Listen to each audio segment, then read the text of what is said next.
반갑습니다. 지난 3월에 뵙고 다시 뵙게 돼서 모두 반갑습니다. 제가 말씀 전하고 간 다음에 여러분들 사이에 남는 것은 겁나와 거시기밖에 없다고 그런 이야기 들었는데 맞습니까? 오전과 오후에 본문을 제가 따로 한 이유는 오후에는 젊은 것들은 없고 연세 드신 분들만 계실 줄 알고, 근데 어디 갔다 오셨습니까? 수련회 안 가고? 하여튼 반갑습니다. 오늘은 여호수아서에 나오는 이 갈렙, 우리 믿음의 선배 갈렙에 대해서 같이 나누려고 합니다. 나이는 많지만 사실 신앙 많은 청춘이었던 두 신앙의 선배가 여호수아와 갈렙입니다. 그들은 광야 40년 유랑 생활을 시작하기 전에 각각 에브라임 지파와 유다 지파를 대표해서 가나안 정탐을 한 적이 있었습니다. 나머지 10개 지파 대표들은 아낙 자손들을 보고 두려워한 나머지 가나안 정복을 포기했지만, 이 두 사람만은 가나안은 우리 밥이다 이렇게 하면서 담대히 나아가 그 땅을 차지하자고 도전한 바 있습니다. 그 신앙 끝까지 유지하여 여호수아는 결국 정복을 이끌었고 가나안 땅 분배를 주도하였습니다. 이렇게 두 사람은 사람이 멋지게 늙어간다는 것이 어떤 것인지를 우리에게 잘 보여주었습니다. 제가 인생에서 주님 의지하여 이루고 싶은 것 적지 않지만, 그래도 궁극의 마지막 소망은 멋지게 늙어가고 아름답게 사라지는 것입니다. 그래서 이 두 신앙의 선배는 저에게 특별합니다. 그런데 이것은 멋지게 늙어간다는 것은 단지 멋있는 노인, 근사한 황혼 정도의 의미만은 아닙니다. 나이 든다고 다 성숙해지는 것은 아닙니다. 어른 되는 사람이 있고 그냥 늙은이에 그치는 사람도 있습니다. 지혜로운 스승이 되는 이도 있고 시대를 읽는 눈이 없어서 꼰대로 살다 가는 사람들도 있습니다. 우리를 입 다물게 하는 시간과 인생의 신비 앞에서 한없이 겸손해지는 사람이 있는가 하면 갈수록 사라져가는 자신의 존재감이 서러워 끝까지 노욕을 멈추지 못하는 가련한 인생들도 있습니다. 젊을 때는 정의를 부르짖더니 나이 들어서는 그 대가 얻어내겠다고 젊은 시절의 자신을 세차게 부정하고 망가뜨리는 인생도 보았습니다. 그래서 고집으로, 권력으로 자신의 존재감을 과시하려는 애처로운 몸짓으로 인생을 마무리하는 참 그런 분들도 보았습니다. 그러나 여호수아와 갈렙, 그들은 신을 향한 외경심, 그분을 향한 신앙이 얼마나 인생 끝까지 우리의 삶을 풍요롭게 하고 우리 인격을 성숙하게 만들어주는지, 그리고 진정으로 함께하고 있는 주위의 생명들을 복되게 하는지를 증명한 사람입니다. 나이 젊다고 생각마저 젊은 것은 아니지요. 하지만 그 속에 영원히 살아계신 우리 하나님을 향한 신앙과 갈망이 여전한 사람은 그 정신은 살아있습니다. 신앙은 다른 말로 하면 영적 상상력이기 때문입니다. 신앙이 좋아진다는 말은 그 상상력이 커진다는 뜻이고, 신념이 다부진 사람이 된다는 뜻이고, 그래서 인생을 더 멋지게 디자인하고 관계를 더 예술적으로 조율할 줄 아는 사람이 된다는 뜻입니다.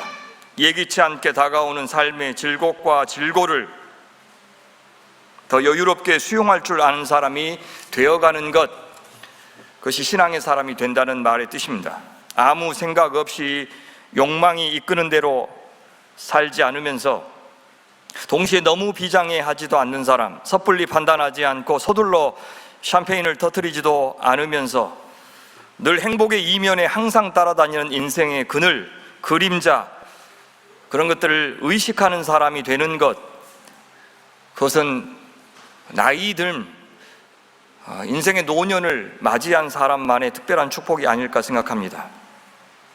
저는 젊을 때는 좀 소심하다 싶을 만큼 조심스럽게 뭘 안다는 듯이 살지 않고 말을 아껴가면서 좀 보수적으로 살다가도 나이 들면서는 점점 진취적이 되고 진보적이 되고 열린 마음으로 더 많이 포용하고 더 힘을 뺀 채 젊은 사람들에게 기회를 주고 세워주고 기다려주는 그런 어른으로 무르익어 가고 싶은 것이 소원입니다.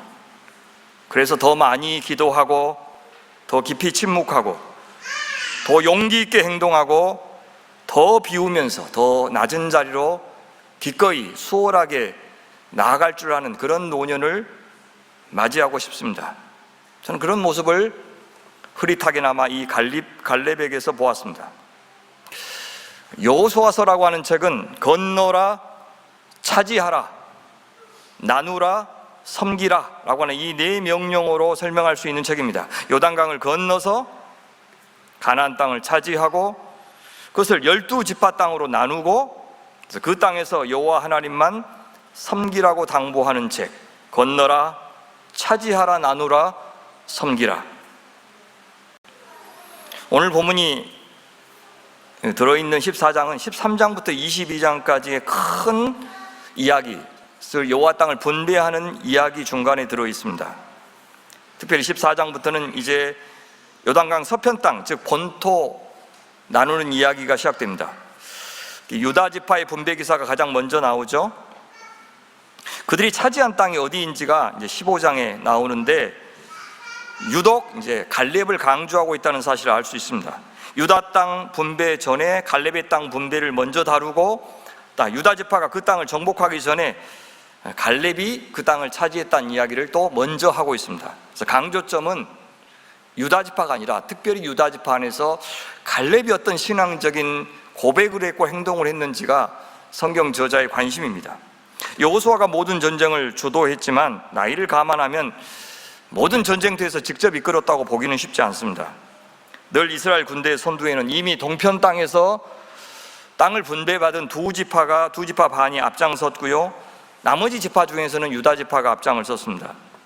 그런데 이 헤브론 지역을 정복할 때가 되었을 때는 유다 지파 지도자 갈렙이 나서서 이 지역만은 전적으로 자신이 전쟁을 주도하겠다고 허락을 구하는 장면이 오늘 본문에 나옵니다. 당연히 다른 지파도 도와주었겠지만 유다 지파 갈렙이 주도해서 이 헤브론 땅에 이미 살고 있었던 거인족 속 아낙 자손을 이겼다라고 성경은 말합니다. 다른 땅은 하나님이 분배하실 때 제비 뽑아서 분배해 주셨어요. 그런데 갈렙에게만은 미리 이 헤브론 땅을 분배하여 주셨습니다. 도대체 어떤 사정이 있었길래 제비도 뽑기 전에 이미 갈렙은 앞으로 자신이 차지할 땅이 어디인지 알게 되었을까요? 그리고 이제 그 땅을 정복할 시기가 되자 자기가 전쟁을 주도하겠다고 나서게 되었을까요? 자, 전쟁터로 한번 가봅시다. 가나안 정복 전쟁이 한창일 때 이스라엘 사령부 역할을 했던 곳이 길갈입니다. 갈렙이 길갈에 있는 여호수아를 찾아왔어요. 그리고 이렇게 부탁합니다. 여호와께서 가데스 바네아에서 나와 당신에 대하여 하나님의 사람 모세에게 이르신 일을 당신이 아시는 바라. 그러면 여호수아와 자신 그리고 모세만 아는 한 가지 사실을 떠올리죠. 하나님께서 모세 입을 통해서 갈렙에게 약속하신 것이 있었던 겁니다. 갈렙은 여호수아에게 이제 그 약속 당신이 이루어 주십시오라고 친구이자 동료이자 상관인 여호수아에게 부탁합니다. 모세는 어떤 약속을 해주었습니까? 하나님께서는 가데스 바네아에서 이스라엘 12지파의 대표들을 가나안 땅을 정탐하러 보내셨다 했습니다. 10지파 대표들은 불신앙의 보고를 했어요. 그 결과 백성들은 두려움에 사로잡혔고 하나님이 약속하신 땅 가나안에 들어가지 않겠다고 저항했습니다. 하지만 갈렙과 여호수아만은 하나님이 약속하신 것 반드시 이루어질 것을 믿습니다 라고 보고하죠. 갈렙은 그날의 일을 이렇게 회상합니다. 내 나이 40세에 여호와의 종 모세가 가데스 바네아에서 나를 보내어 이 땅을 정탐하게 하였으므로 내가 성실한 마음으로 그에게 보고하였고 나와 함께 올라갔던 내 형제들은 백성의 간담을 높게 하였으나 나는 내 하나님 여호와께 충성하였으므로. 그때 갈렙의 나이가 40세였다고 아주 구체적으로 기억해내고 있죠. 그들은 무엇을 정탐하였길래, 도대체 무엇을 보았길래 한편에서는 정복을 반대하고 다른 한편에서는 찬성하게 되었을까요? 그들이 가나안 최북단에서부터 남쪽으로 점점 내려오면서 차례차례 정탐했습니다. 헤브론에 도착하기 전까지는 분위기가 사뭇 좋았어요. 하나님이 얼마나 아름다운 땅을 자신들에게 선물로 주셨는지를 확인하면서 기뻐했어요. 감사했어요. 특별히 추수의 계절이었기 때문에 그 땅에 풍요로움의 진가를 생생하게 경험할 수 있었습니다. 그런데 남쪽의 헤브론을 정복하고 나서는 이제 열 지파와 여호수아와 갈렙의 입장이 극명하게 갈렸습니다. 바로 그것을 정탐한 후에 열 지파 정탐꾼들의 마음이 부정적으로 돌아선 겁니다. 우선 헤브론의 상황을 민수기는 이렇게 말합니다. 이에 그들이 올라가서 땅을 정탐하되 흰 광야에서부터 하마더기 르홉에 이르렀고 또 네겝으로 올라가 헤브론에 이르렀으니 헤브론은 애굽 소안보다 7년 전에 세운 곳이라 그곳에 누가 있었냐면 아낙 자손 아히만과 세세와 달메가 있었더라. 헤브론은 팔레스타인에서도 가장 높은 지역에 자리 잡은 지역입니다. 해발 한 1000m 정도 됩니다. 예루살렘부터는 남서쪽으로 약 한 32km 떨어져 있고요. 헤브론 하면 다윗의 정치적인 고향이고 또 예수님의 탄생지인 베들레헴이 바로 그 헤브론에 있습니다. 민수기는 거기에 살고 있는 대표적인 아낙 자손 세 사람의 이름까지 정확히 기록하고 있죠. 아히만과 세세와 달메. 먼저 그때 갈렙과 여호수아는 이렇게 보고합니다. 갈렙이 모세 앞에서 백성을 조용하게 하고 이르되 우리가 곧 올라가서 그 땅을 취하자 능히 이기리라. 그자 열 지파 대표들이 이렇게 반대합니다. 그와 함께 올라갔던 사람들은 이르되 우리는 능히 올라가서 그 백성을 치지 못하리라. 그들은 우리보다 강하니라 하고 이스라엘 자손 앞에서 그 정탐한 땅을 악평하여 이르되 우리가 도로 다니며 정탐한 땅은 그 거주민을 삼키는 땅이요 거기서 본 모든 백성은 신장이 장대한 자들이며 거기서 네피림 후손인 아낙 자손의 거인들을 보았나니 우리는 스스로 보기에도 메뚜기 같으니 그들이 보기에도 그와 같을 것이니라. 결국 이스라엘 사람들은 더 많은 열 지파 지도자들의 보고를 따르기로 했습니다. 그래서 하나님이 약속하셨지만 하나님의 약속을 믿지 못하고 가나안 땅에 들어가지 않았어요. 안 들어가겠다고 하자 하나님이 그래 너희들이 바라는 대로 해라. 너희들이 믿지 않는 결과를 너희들이 스스로 취하라. 그렇게 허락하셨습니다. 가나안 정복이 가능했는지 불가능했는지 우리는 모릅니다. 왜요? 들어가겠다고 하고 나서도 가나안 땅 정복을 시작했다고 해서 승리가 보장된 것은 아니었기 때문입니다. 들어가기로 결정하는데도 믿음이 필요하지만 들어가서 전쟁을 치를 때마다 한 고비 한 고비 넘길 때마다 그들에게는 믿음이 필요했습니다. 그래서 차라리 고작 이 정도의 믿음이라면 처음부터 안 들어가기로 작정한 것이 오히려 현명했을지 모르겠어요.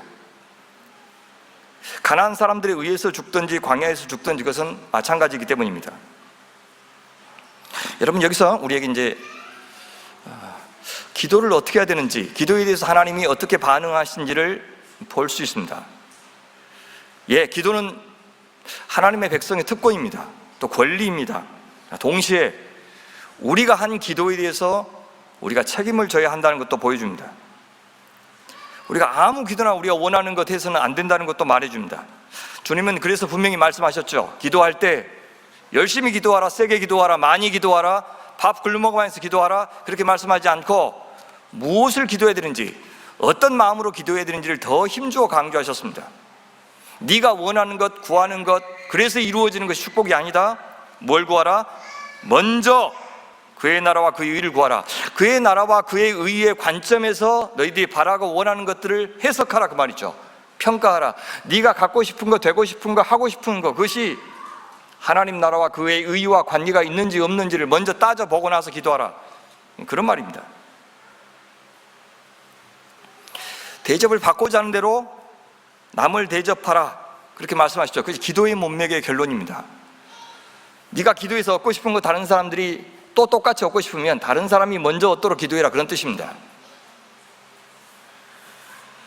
하나님은 자기 백성이 자기 욕망에 의해서 스스로 파멸되기를 바라지 않기 때문입니다. 무엇을 먹을까 마실까 입을까 구하지 말라고 하셨습니다. 왜요? 이 모든 것들은 하나님이 자기가 사랑하는 자식에게 최소한의 필요도 안 채워주시는 그런 인정머리 없는 하나님으로 만드는 그런 이방인들이나 구하는 기도이기 때문이다 그렇게 말씀하십니다. 중언부언하지 말라고 이야기하시죠. 말도 안 되는 기도를 하면서 말을 많이 하면 들어주고 길게 했다고 들어주고 강하게 했다고 들어주고 밥 굶어가면서 기도했다고 들어주는 그런 비인격적인 하나님, 아무 생각 없는 하나님, 우상과 다름없는 그런 하나님으로 만들면서까지 기도하지 말라, 그런 뜻입니다. 하나님은 사람들한테 보이려고 기도하지도 말라고 하시죠. 하나님은 우리가 하나님 당신을 인격적으로 관계적으로 사랑하면서 상대해 주시길 바랍니다. 이렇게 기도하지 않으면 아예 기도가 아니라고 하십니다. 그건 믿음도 아니기 때문입니다. 하나님은 자기 자식한테 분명히 해가 될 것이 뻔한데 아무리 열심히 구한다고 그걸 주실 분이 아닙니다. 뱀을 달라고 해도 안 주고 돌을 달라고 하면 절대 안 주시는 분입니다. 그런데도 하나님 당신을 신뢰하지 않고 계속 그것을 구하면 돌을 주시기도 하고 뱀을 주시기도 한다고 합니다. 이스라엘 백성들에게 그래 40년 동안 광야에서 살아라 이렇게 허락하신 것은 뱀을 주신 거고 돌을 주신 겁니다. 그래서 우리는 내가 기도한 대로 응답하지 않으셨다고 버릇없이 하나님 앞에 따지면 안 됩니다. 그것은 내가 하나님보다 더 많은 것을 알고 있다는 뜻이고, 무엇이 하나님께 영광이 되는지, 무엇이 하나님의 가장 선하시고 기뻐하시고 온전하신 뜻인지 내가 하나님보다 더 잘 안다고 생각하는 사람의 태도이기 때문입니다. 우리는 내 기도가 응답되기를 바라기 전에 내가 어떤 사람인지, 어떤 기도를 하고 있는지를 먼저 잘 살펴야 됩니다. 기도를 들으시는 그 하나님을 내가 어떤 분으로 여기고 있는지를 먼저 잘 살펴야 됩니다. 여호수아와 갈렙은 이스라엘 백성들한테는 거절당했지만 하나님께서는 그들을 거절하지 않으셨어요. 그래서 우리도 오늘 우리의 순종이 당장 좋은 결과로 돌아오지 않는다 하여 우리가 순종하는 것이 무의미하다고 섣불리 판단해서는 안 되는 것입니다. 하나님께서는 갈렙에게 이스라엘 백성들은 절대 해줄 수 없는 한 가지 중요한 약속을 주십니다. 이제 갈렙은 지금 여호수아 앞에서 그 하나님의 약속을 상기시키고 있는 겁니다. 그날에 모세가 맹세하여 이르되 네가 내 하나님 여호와께 충성하였은즉 네 발로 밟는 땅은 영원히 너와 네 자손의 기업이 되리라 하였나이다. 이것은 가나안 땅에서든 어디든 갈렙이 갖고 싶은 땅은 갈렙의 가문에게 다 주시겠다는 그런 약속이었습니다. 모든 지파들이 있어야 될 것은 하나님이 친히 정하십니다. 그래서 힘이 있는 지파가 좋은 평지를 다 차지하고 넓은 땅을 원하는 만큼 차지하게 못하게 하셨습니다.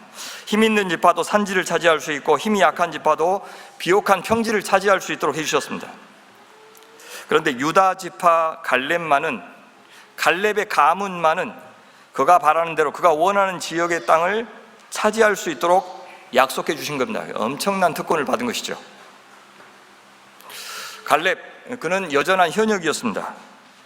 그는 이미 저 가나안 땅을 북쪽에서부터 남쪽까지 다 정탐한 적이 있고 이번 정복전쟁을 하면서도 다시 한번 가나안 땅을 두루 다녀봤습니다. 그래서 어디가 가장 살기 비옥한 땅이고 어디가 안전한 곳인지를 알고 있었습니다. 누구보다도 잘 알고 있었습니다. 우리가 생각하기에 가장 살기 좋은 땅, 가장 안전한 땅, 다시 성을 재건하지 않아도 되는 땅, 그런 땅을 여호수아에게 달라고 요구해도 여호수아는 당연합니다. 하나님께서 당신에게 약속하셨으니 그 땅 차지하십시오. 이렇게 내주었을 겁니다. 갈렙은 그럴 만한 자격이 충분했습니다. 그런데 갈렙은 그래서 어디를 갖고 싶은지를 먼저 말하지 않습니다. 그 대신에 하나님께서 얼마나 신실하게 광야 인생길에서 가나안 정복 과정에서 자신을 지켜주셨는지를 말합니다. 무슨 말입니까? 내가 지금까지 살아서 이렇게 안전한 것은 내가 뭐 잘해서가 아니라 하나님이 여전히 지금까지 내가 살아야 될 이유를 하나님이 갖고 계시기 때문에 내가 살려주신 것이다, 그 말입니다. 나는 살아야 될 이유가 있습니다. 오늘 여기까지 내가 목숨 붙어서 살고 있는 것은 내일 모레 급히 호강하려고 그렇게 한 것이 아니라 반드시 사명이 있습니다. 살아야 될 이유가 있기 때문에 내가 살아있는 것입니다. 그것을 강조하기 위해서 주님이 나를 지켜주셨다. 그 험한 광야에서도 더 험한 전쟁터에서 나를 살려주셨다. 그걸 강조해요. 갈렙 형제, 우리가 왜 이런 말을 했는지를 짐작할 만합니다. 왜냐하면 이제 전쟁하겠다고 하면 분명히 여호수아가 만류할 것이기 때문에 그렇습니다. 이제 보소서, 여호와께서 이 말씀을 모세에게 이르신 대로부터 이스라엘 광야에서 방황한 이 45년 동안을 여호와께서 말씀하신 대로 나를 생존하게 하셨나이다. 왜 하나님께서 갈렙을 지켜주셨습니까? 왜 건강하게 해주셨습니까? 갈렙이 생각하기에 분명히 하나님께서 당신한테, 이 갈렙 자신한테 약속하신 것 이루시기 위해서 그렇게 하셨다고 그는 생각하고 있습니다. 어떤 약속입니까? 두 가지 약속이요. 하나는 광야 1세대에는 20세 이상의 성인들은 다 광야에서 죽을 것이고 20세 미만의 사람들만 저 약속의 땅에 들어가도록 해주겠다, 이렇게 약속했습니다. 두 번째, 우리 아까 읽은 대로 네가 밟는 땅을 내게 주겠다라는 이 약속을 하셨는데, 이 약속을 지키기 위해서 주님께서 살려주셨다, 그렇게 이야기합니다. 그렇다면 이제 자신이 원하는 땅을 정복하는 일이 아무리 어렵고 아무리 힘들더라도 반드시 하나님께서 지켜주실 것이니 여호수아여 나한테 꼭 허락해 주십시오, 그 말을 하고 싶은 겁니다. 갈렙은 자기의 나이도 문제가 되지 않는다고 이야기하죠. 오늘 내가 85세로 돼. 모세가 나를 보내던 날과 같이 오늘도 내가 여전히 강건하니 내 힘이 그때나 지금이나 같아서 싸움이나 출입에 감당할 수 있습니다, 그렇게 얘기해요. 모세가 출애굽을 감행할 때가 80살이었죠. 120살 될 때까지 40년 동안 광야 여정 인도하고 모압 평지에까지 이르겠습니다. 그래도 성경은 그의 기력이 쇠하지 않았다고 이야기해요. 그런데 이스라엘 백성들이 저 가나안 땅에 들어가야 되니까 당신은 여기서 죽으십시오, 이렇게 이야기해요. 하나님은 우리가 병들어서 살 만큼 다 살아서 더 이상 살 것이 없으니까 아파서 죽는 것이 아닙니다. 세상 사람들은 그렇게 생각하죠. 우리 그리스도인들은 이 땅에서 사명이 다할 때 불러갑니다. 기력이 쇠하지만 너는 저 가나안 땅에 들어갈 자격이 없기 때문에 여기서 죽어라. 그래서 느보산에 이렇게 올라가서 어떻게 해요? 가나안 땅 아이쇼핑 한번 하게 해주죠. 이렇게 보고 아따 좋다, 그렇게 하면서 기분 좋게 한번 해주고 여기서 뒤져라 하고 이제 이렇게 하셨습니다. 참 서운하죠. 그만하면 됐다 그랬어요. 주님께서 자꾸 이야기하니까 그만하면 됐다. 미안하셨겠죠. 그거 한번 뭐 밟아보는 게 뭐 대단하다고. 그 땅 밟는 것이 엄청난 상징성이 있었습니다. 그냥 물리적인 땅에 들어가는 것이 아니고 그 땅은 신학적인 땅이에요. 하나님께 순종하는 백성이 들어갈 수 있는 땅. 그러니까 사실 모세의 죄라는 것이 구원받지 못할 만큼의 죄는 아니지만 지도자라 하더라도 하나님 앞에 불순종한 사람은 안 된다라고 하는 것을 분명히 보여주기 위해서 사실 지도자가 희생한 것이죠.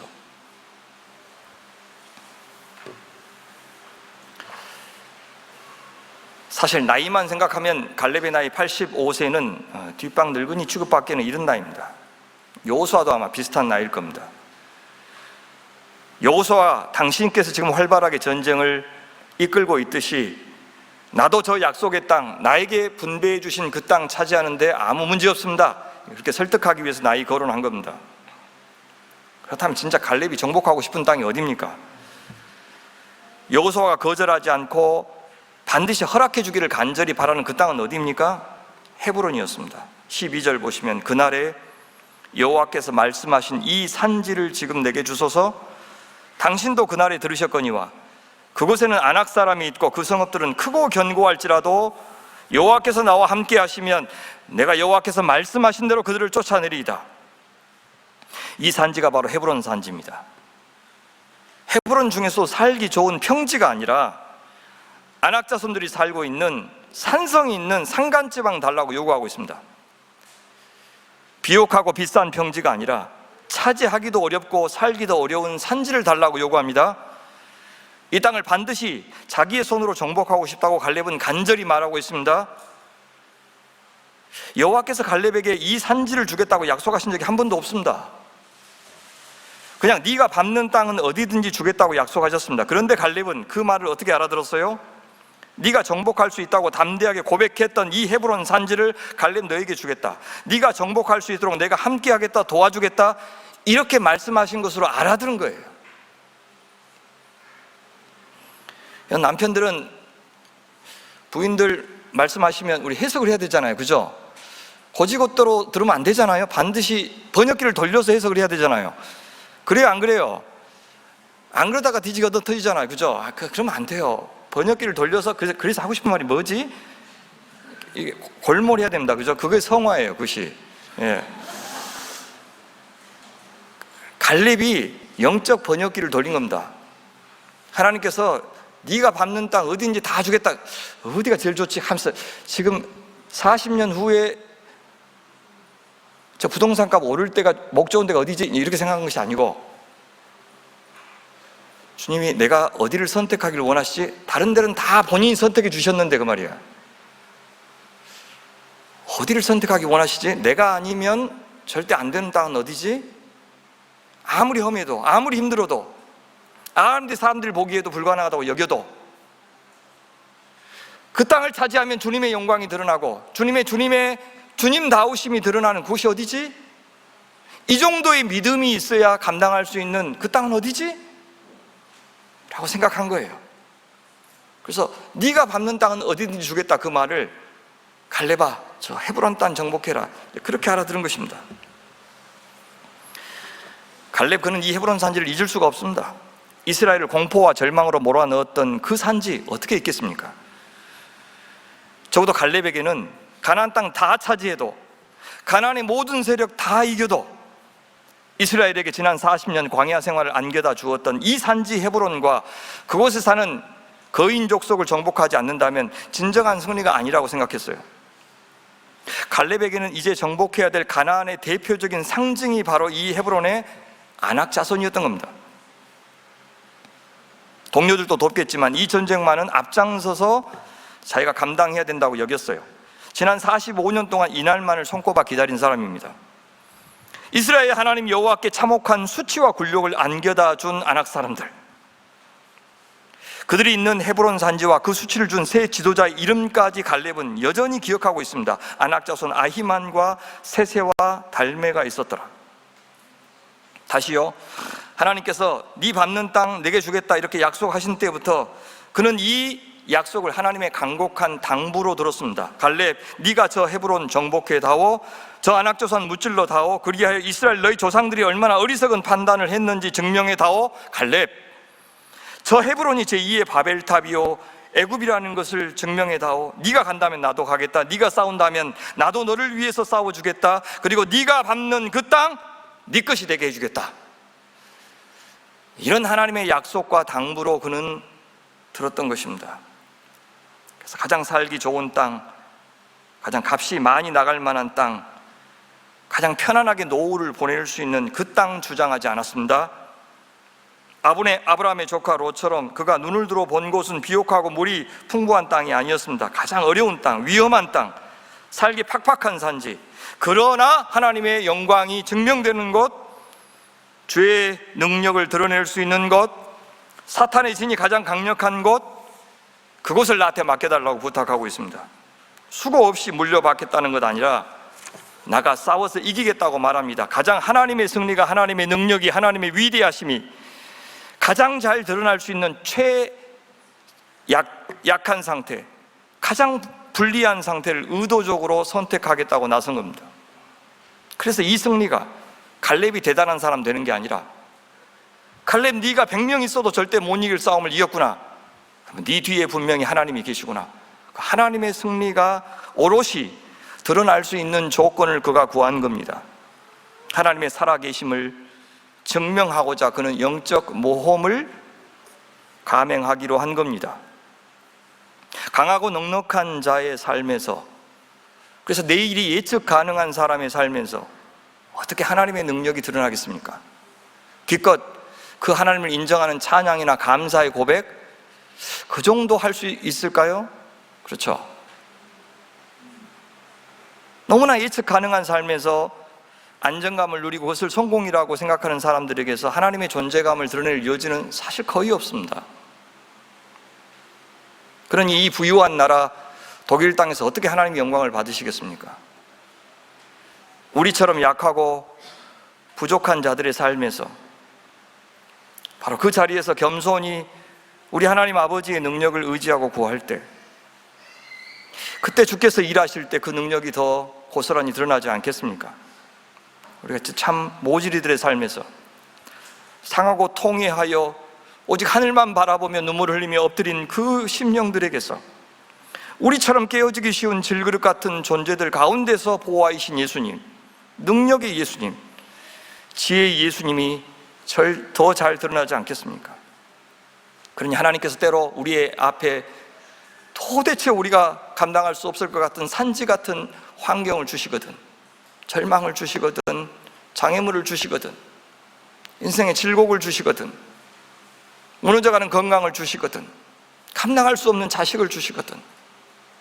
하나님, 어찌하면 이 어려움에서 벗어나서 좀 심간편하게 살 수 있겠습니까? 그렇게 구하지 말고, 하나님, 이 조건에서 어떻게 하나님의 하나님 되심을 제가 드러낼 수 있겠습니까? 제가 어떻게 하면 되겠습니까? 그렇게 구하시는 우리가 됐으면 좋겠습니다.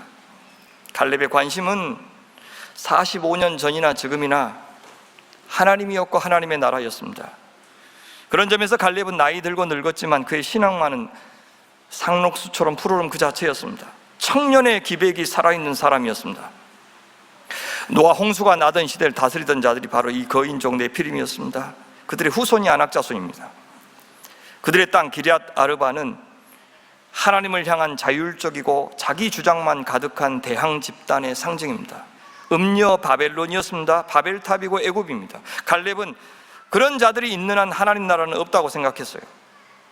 두 주인을 섬길 수 없기 때문에, 아낙자손들을 남겨두고 그들을 두려워하는 한 이 가나안 땅은 하나님 나라 될 수 없고 하나님이 온전히 경배를 받을 수 없다고 생각했어요. 그래서 비록 늙었지만 싸울 수 있을 만큼은 강건케 하신 우리 하나님의 뜻을 따라서 내가 그 땅을 차지해야 된다고, 반드시 점령해야 된다고, 그래서 45년 전에 추락한 하나님의 명예를 다시 회복해야 되겠다고, 나를 좀 보내달라고 그렇게 요구하고 있는 겁니다.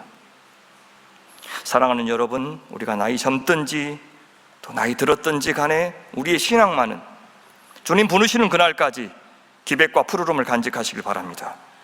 우리 교회에 앞으로 지나온 모든 역사가, 그 시간이 완고한 신앙이 아니라 견고한 신앙으로 나아가는 토대가 되길 바랍니다.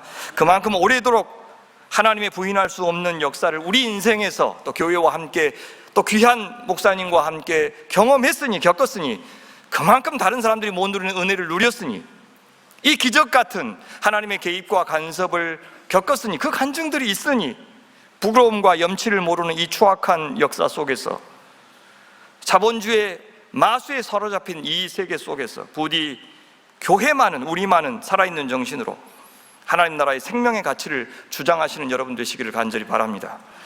저는 갈렙이 이 땅 헤브론을 소중하게 여긴 이유가 더 있다고 생각해요.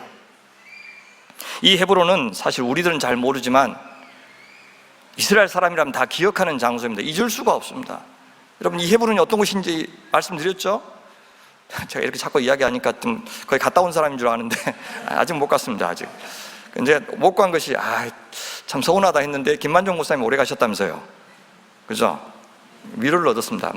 저분도 못 갔는데 저도. 제가 성지 이렇게 이야기하면 막 교인들이 비웃습니다.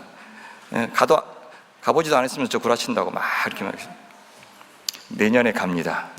내 돈으로 안 가려고 안 갔는데 내년에 예루살렘에서 강의 요청이 있어서 기억하고 갑니다. 감사합니다. 왜 잊을 수 없느냐? 너무나 중요한 장소가 거기 있어요. 위대한 믿음의 조상들 아브라함과 사라 아시죠? 이삭과 리브가, 야곱과 레아의 무덤이 있는 막벨라 굴이 바로 이 헤브론에 있습니다. 그건 단순한 무덤이 아니에요. 하나님께서 가나안 땅을 반드시 주실 것을 믿고 아브라함은 그 땅을 비싼 값에 사서 거기 안에 사라를 먼저 매장했고 자기도 그 무덤에 묻혔습니다. 애굽으로 내려갔던 야곱은 죽으면서 자기의 시신만은 바로 이 막벨라 굴에 매장해달라고 유언하고 돌아가셨습니다. 그렇다면 갈렙이 헤브론을 자신에게 달라고 한 것은 바로 하나님의 언약을 죽는 순간까지 신뢰했던 그 족장들의 신앙을 지켜내겠다라고 하는 뜻이었습니다. 그렇다면 다른 지파 사람들도 있는데 왜 하필 유다 지파 출신 갈렙 자신이 헤브론을 지키겠다고 했을까요? 갈렙은 야곱이 400년 전에 넷째 아들 유다에게 한 약속을 알고 있었을 가능성이 많습니다. 어떤 약속을 했습니까? 첫째 아들 르우벤이 범죄하자 둘째, 셋째 시므온과 레위가 세겜 족속을 학살하는 그런 만행을 저지르니까 넷째 아들 유다에게로 장자권이 이어졌습니다. 사실 육체적인 장자권은 요셉에게 가서 장자들은 두 지파를 얻죠. 그래서 에브라임과 므낫세라고 하는 이 두 아들에게 두 지파를 주었죠.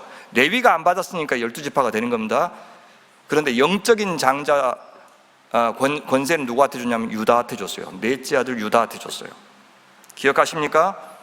바로 이 유다 지파가 왕의 왕권을 이어받겠다고 약속했습니다.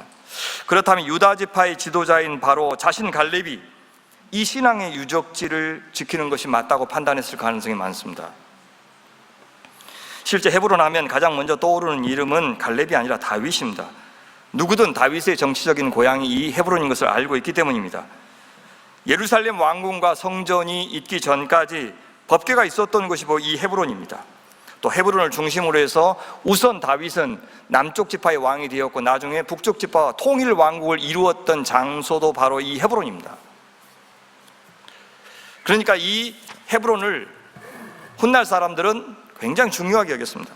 아낙 자손들의 거점을 하나님 나라의 거점으로 만든 첫 사람이 갈렙이라면, 그것을 이어받아서 하나님 나라의 통일 왕국을 이룬 사람이 유다 지파의 후손 다윗이었던 것입니다. 그렇다면 갈렙, 그는 정말 놀라운 역사 의식을 갖고 있는 사람입니다. 당장에 살기 좋은 땅만을 갈망한 게 아닙니다. 얼마든지 그런 호사 누릴 수 있는 자격이 있었지만 그는 이스라엘의 과거를 생각했고 이스라엘이 앞으로 이 가나안 땅에서 열어갈 미래까지 생각하면서 헤브론 땅을 달라고, 이 산지를 나에게 달라고 요구한 겁니다. 그러니까 이 땅 헤브론은 자신이 원하는 땅이기 전에 하나님께서 기뻐하시고 원하시는 땅이라는 확신이 있었던 겁니다. 그 놀라운 안목과 놀라운 역사 의식입니다. 우리가 무엇이든 기도할 수 있죠. 정말 하나님 기뻐하시는 기도는 무엇일까요? 우리가 바라는 것을 얻기를 구하기보다 우리 하나님 좋아하시는 것, 하나님 주기를 바라시는 것, 하나님이 이루기를 원하시는 그것, 바로 그것을 구하는 것임을 갈렙은 우리에게 가르쳐주고 있습니다. 하나님 나라와 그의 의를 구하라 하셨던 예수님의 가르침을 이미 먼저 실천하고 있었던 사람이 이 갈렙이었습니다. 그는 하나님이 기뻐하시는 간구를 했으니 하나님이 반드시 들어주실 것이라고 의심하지 않았습니다. 그가 구하는 것이 우리 인간 보기에는 아무리 황당해도 상관없습니다. 아낙 자손들은 객관적인 전력상 이길 수 없는 상대입니다. 더군다나 85세의 노구를 이끌고 상대할 수 있는 대적은 아닙니다. 그러나 그의 기백을 한번 보십시오. 하늘을 찌르지 않습니까? 그곳에는 아낙 사람이 있고 그 성읍들은 크고 견고할지라도 여호와께서 나와 함께 하시면 내가 여호와께서 말씀하신 대로 그들을 쫓아내리다. 승리를 결정하는 건 내 능력 아니고 하나님의 뜻이라고 믿는 것이 참된 믿음인 것입니다. 내가 원하는 대로 병이 낫지 않을지라도, 내가 원하는 대로 내 어려움이 해결되지 않을지라도 하나님의 영광만 드러난다면, 주의 뜻만 이루어진다면 나는 그것을 선택하리라, 그것을 구하리라 라고 하는 사람들이 믿음의 사람인 것입니다.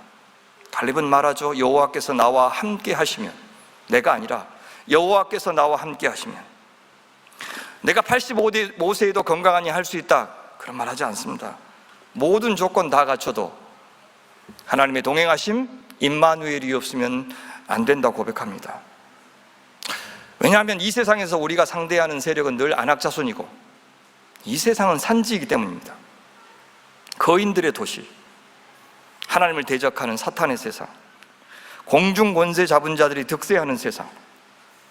아니, 그런 세상인데 교회가 돈 있고 유능한 사역자 있고 건물 있고 든든한 물주들이 있고 좋은 설교 있다고 해서, 아니 그런 것들 가지고 어떻게 이 안악 세상 상대할 수 있겠습니까? 그들 손아귀에 있는 자들을 단 한 명이라도 그런 조건 갖춘 교회가 구원할 수 있겠습니까? 당치 않은 생각입니다. 우리 힘만으로는 우리 자신 하나 건사하지 못하는 참 연약한 사람이다 라는 것을 인정하는 것이 중요합니다. 갈렙은 우리가 그들을 우리의 바보로 여길 것인지 아니면 우리가 그들 앞에서 메뚜기에 불과한 존재가 될 것인지 둘 중 하나라 선택하라고 요구한 바 있습니다. 여호수아서 끝에서 여호수아도 백성들을 향해서 하나님과 우상 사이에서 하나만을 선택하도록 요구하면서 나와 내 집은 여호와를 섬기겠노라 이렇게 고백한 적이 있습니다. 갈렙도 여호와께서 나와 함께 하시니 내가 그들을 쫓아내리라, 이 고백으로 한 편을 선택했습니다. 자신과 아낙 자손과의 싸움이 되게 한 것이 아니라 하나님과 아낙 자손과의 싸움이 되게 만든 겁니다. 우리가 하나님 도움받아서 세상 이기려고 하지 말고 하나님과 세상 사이의 싸움이 되게 하는 것이 바로 믿음인 것입니다. 내 질병이든지 내 가난이든지 내 앞에 있는 무슨 문제든지 하나님 당신과 그것과의 싸움이 되게 해주십시오 라고 하는 것이 믿음의 결단인 겁니다. 갈렙이 욕심껏 헤브론 땅 요구하지 않았다는 증거가 또 있습니다. 여러분, 헤브론이 나중에 어떤 땅이 되냐면 도피성이 됩니다. 도피성. 제가 의도하지 않았는데 부지불식간에 사람을 살해한 사람은 하나님께서 자비를 베푸시는 방법으로 그 지역의 제사장이 죽을 때까지는 도피성이라고 하는 곳에 가택연금 되도록 그렇게 했어요. 그 도피성을 요단강을 중심으로 해서 동쪽에 3개, 서쪽에 3개를 했는데 서쪽의 3 도피성 가운데 하나로 하나님께서 헤브론을 달라고 요구하십니다. 고생해서 차지한 땅인데 하나님께서 그 땅 다시 도피성으로 내놓으라고 말했는데 갈렙은 그 말에 순종하고 있습니다. 그리고 자신은 그 도시 주변 들에 다시 거주하고 있다고 성경은 말합니다. 하나님께서 이기게 하셨으니 이거는 하나님 것이라고 인정한 사람만이 할 수 있는 일입니다. 주인께서 쓰시겠다고 하자 내놓은 것이죠. 그렇게 차지한 땅을 내놓는 것이 어쩌면 더 어려울지 모릅니다. 내 바깥에 있는 거인보다 더 무서운 것이 우리 안에 있는 탐욕의 거인이기 때문입니다. 개척해서 어느 정도 안정된 교회에 일구었는데 어느 날 하나님께서 그 교회 다른 사역자에게 넘겨주고, 김만정 목사님 저한테 넘겨주고 다시 새 곳으로 가서 개척하라 이렇게 말하면 목사님 어떻게 생각하시겠습니까? 이분은 좀 겁나 지금 좋아합니다. 지금 떠날 때만 생각하고 있었어 지금. 어떤 교회가 그랬어요. 여러분, 바울과 바나바, 그렇죠? 안디옥 교회가 개척되고 예루살렘에서 바나바를 보냈어요. 바나바가 자기 혼자 감당할 수 없다 싶어가지고 다소에 지금 10년 동안 이름 없는 상태로 낙향에 있는 사도 바울을 데리고 옵니다. 1년간 사역하자 거기에 그리스도인이라고 불리는 사람들 조롱했겠죠. 저 그리스도인들 이렇게 조롱하는 말입니다. 근데 뚜렷한 자기 정체성을 가진 이제 그리스도인이 생기기 시작했죠.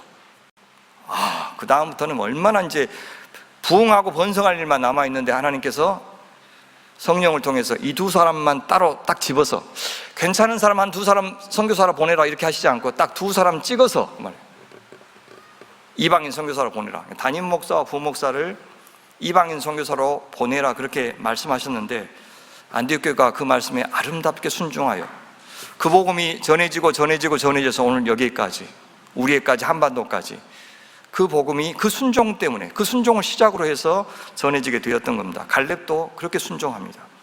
처음부터 그 헤브론 땅 좋은 입지 조건 때문에 기업으로 요구한 것 아니었기 때문입니다. 주님이 주신 곳, 주님이 있기를 원하시고 주님께서 동행하신 그곳만이 참된 축복의 땅임을 그는 믿었기 때문에 이 땅 달라고 하셨을 때 미련두지 않았던 것입니다. 여호수아는 이런 갈렙의 요구를 허락합니다. 그리고 헤브론은 갈렙의 기업이 됩니다. 헤브론이 갈렙의 기업이 되었다는 것은 그 땅을 정복했다는 뜻입니다. 갈렙, 그는 이 산지를 달라고 요구할 정도의 탁월한 영적인 안목, 담대함이 있었고 동시에 어떤 어려움 앞에서도 여호와를 끝까지 온전히 쫓음으로써 자신의 기도에 책임을 졌던 사람입니다. 성경은 말합니다. 갈렙의 기업이 되어 오늘까지 이르렀으니. 여호수아서를 누가 언제 기록했는지는 모르겠지만 후배들은 선조들, 선배들의 신앙을 이렇게 기억하고 있었습니다. 이 땅을 단지 부동산으로 기억한 것이 아니라 놀라운 역사와 놀라운 이야기가 담긴 곳으로 알고 있었습니다. 후배들이 나중에, 우리 자녀들이 나중에 다른 데 살더라도 이 독일 땅에 다시 오고 프랑크푸르트 땅에 다시 왔을 때 이 교회를 지날 때 맞아, 우리 어머니들이, 우리 할머니가, 우리 김만정 목사님이랑 우리 2 귀한 목사님들이, 우리 주일학교 선생님들이 이곳에서 우리에게 어떤 신앙을 전수해줬는지 그 풍성한 이야기들을 이 건물만 보면 생각나는 놀라운 하나님의 역사가 있고 하나님이 영광 받으셨고 위대한 찬양을 받으셨던 그 이야기가 떠올리고 그 그림이, 그 풍경이 우리 눈앞에 선명하게 전개되는 그런 멋진 건물이 되시길, 지역이 되시길 간절히 축원합니다. 건물만 남고 신앙의 이야기는 사라진 교회, 더 이상 교회일 수 없습니다. 이 공간을 통해서 부디 주께서 역사하셨던 생명의 이야기들이 그 후세에도 계속 아름답게 또 재현되기를 주님의 이름으로 간절히 바랍니다. 저자는 그 헤브론이 어떤 곳이었는지를 다시 이렇게 소개하죠. 헤브론의 옛 이름은 기럇 아르바라, 아르바는 아낙 사람 가운데서 가장 큰 사람이었더라. 그리고 그 땅의 전쟁이 그쳤더라. 하나님의 이야기와 세상의 이야기가 바로 이 한 장소에서 대결을 벌였습니다. 이스라엘의 믿음의 거장 갈렙과 아낙 사람 가운데서 키가 가장 큰 아르바가 맞서 싸웠습니다. 여러분은 이 둘 중에 무엇을 이어받고 싶습니까? 믿음의 키를 이어받겠습니까? 아니면 욕심의 키를 이어받겠습니까? 세상은 저 돈이 많고 권력이 있는 아르바를 여전히 동경하고 있습니다. 그 세상이 바벨탑을, 아수르를, 애굽을, 바벨론을 만들었습니다. 하지만 갈렙은 늙었습니다. 왜소했을지도 모릅니다. 하지만 그 믿음만은 오람했습니다. 우리는 아르바의 장대한 키가 아니라 갈렙의 우람한 믿음을 부러워하고 배우기를 힘쓰는 귀한 성도님들 되시기를 간절히 바랍니다. 말씀 맺겠습니다. 갈렙, 그는 믿음의 사람이었습니다. 자신의 소원보다 하나님의 바람을 이루기 위해서 산 사람이었습니다. 나이가 들면 자신의 자리를 알고 물러나는 것 참 아름답습니다. 그것이 신앙의 절정이 아닌가 생각합니다. 그런데 자리에서 물러났다고 신앙까지 물러나서는 안 됩니다. 85세의 나이에도 불구하고 하나님께서 맡겨주신, 하나님께서 잊지 않고 계시는 사명 혹은 약속을 이루기 위해서 끝까지 전장을 누볐던 갈렙도 아름답습니다. 그는 자신이 어떤 역사를 살고 있는지를 아는 사람이었고, 다가오는 미래 역사를 위해서 자신이 어떤 고리 역할을 해야 되는지도 알고 있는 사람이었습니다. 하나님은 오늘 또 갈렙 같은 주님의 사람들을 찾고 계십니다. 부르고 계십니다. 이 산지를 내게 주십시오. 주님이 함께 하시면 쫓아낼 수 있습니다 라고 말할 수 있는 사람, 자기 몫은 거절한 채 끝까지 하나님의 사명에만 충실했던 사람, 이 갈렙의 신앙을 본받아서 살아내는 우리 모두가 되기를 바랍니다. 나 비록 힘없고 돈 없고 건강 잃어가지만 마지막 순간까지, 생명 붙어있는 그 순간까지 기도로 찬미로 내 남은 사명 다 감당하겠다는 그 신앙의 기계만은 유지할 수 있도록, 그래서 이 교회를 통해서 이루실 주님의 사명을 위해서 기도 쉬는 죄를 범하지 않는 사람이 되도록, 그래서 늙은 교회로 전락하지 않고 노련하고 완숙한 교회로 깊어지도록 우리 자신을 내어드리는 믿음의 선배들과 뒤따르는 믿음의 후배들 되시기를 간절히 바랍니다. 어떤 어려움 여러분 앞에 있습니까? 어떤 절망이 여러분 앞에 있습니까? 그것이 내가 누구인지, 인간이 어떤 존재인지 일깨워주는 복이 있길 바랍니다. 하나님이 누구이신지를 드러낼 수 있는 기회로 삼기 바랍니다. 이제 이 산지 앞에서, 이 거인 족속 앞에서 우리 낭망하지 말고 하나님을 드러내고 증명하는 멋진 축복의 기회로 삼으셔서 그 믿음 자녀들에게 눈에 보이게 선명하게 유산으로 물려주는 복된 여러분 되시기를 간절히 바랍니다. 기도하겠습니다. 하나님 아버지, 지난 13년 동안 이 독일이라고 하는 이 산지를 당신의 땅으로 선포하고 주님의 통치를 드러내고 하나님의 사람을 구원하는 방주로 우리 교회 삼으신 것 감사합니다. 시간이 흘러도 그 신앙만은 늙지 않고, 어떤 어려움이 닥쳐도 그 기계만은 약해지지 않고 더욱더 하나님을 기대하고 하나님을 믿어드리고 사랑해드리는 교회 되게 하여 주시옵소서. 이 산지 앞에서, 이 자본주의 앞에서 쩔쩔 매는 시대에 우리 교회 성도들은 하나님의 주권을 믿고 생명의 주님께 우리의 전부를 의탁하는 믿음의 사람들 되게 하여 주옵소서. 약할수록, 무서울수록 더욱더 크신 주님, 능하신 주님을 의지하고 그 주님을 생생하게 경험하는 축복 가운데 살게 하여 주시옵소서. 감사하오며 우리 구주 예수님의 이름으로 기도하옵나이다. 아멘.